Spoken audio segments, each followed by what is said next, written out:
छौरी बंगाल से बिहार में बायाल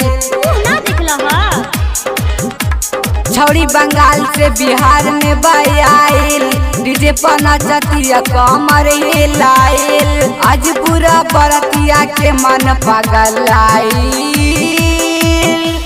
लहंगा उठा के मार करवाई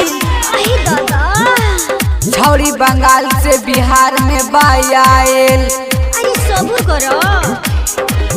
छौरी बंगाल से बिहार में बायाल डीजे पर नचतिया कमर हिलाइल आज पूरा बरतिया के मन पगलाइल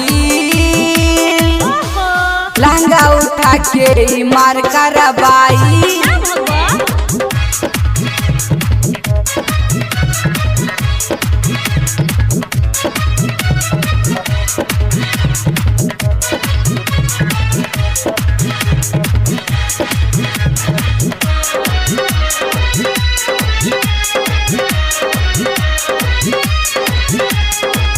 ढोरी देखावेले कि मन पगलाबे देखो न कनखी दवा के समियाना के पीछे बोलाबे एक चढ़ल जवानी भाई मरत हिलो रे देखी के मना महा बिगड़ा कमोर रे ढोरी देखावेले कि मन पगलाबे देखो न कनखी दवा के समियाना के पीछे बोलाबे एक चढ़ल जवानी भाई मरत हिलो रे देखी के मना महा बिगड़ा तमोर रे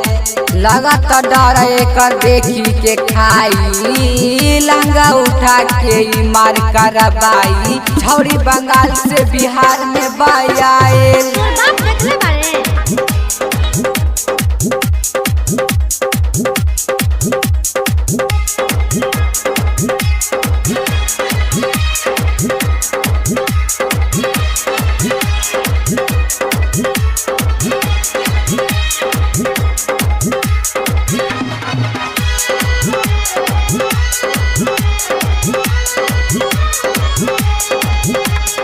देखो न राइटर गणेश सब एकर दीवाना हो लगत विक्रम लुके आज एकर खजाना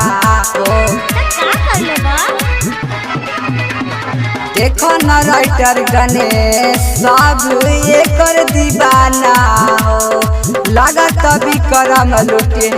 आज एकर खजाना हो लहंगा उठा के मार करवाई छौरी बंगाल से बिहार में बायाल डीजे पर नचतिया कमर हिलाइल आज पूरा बरतिया के मन पगलाइल लहंगा उठा के मार करवाई।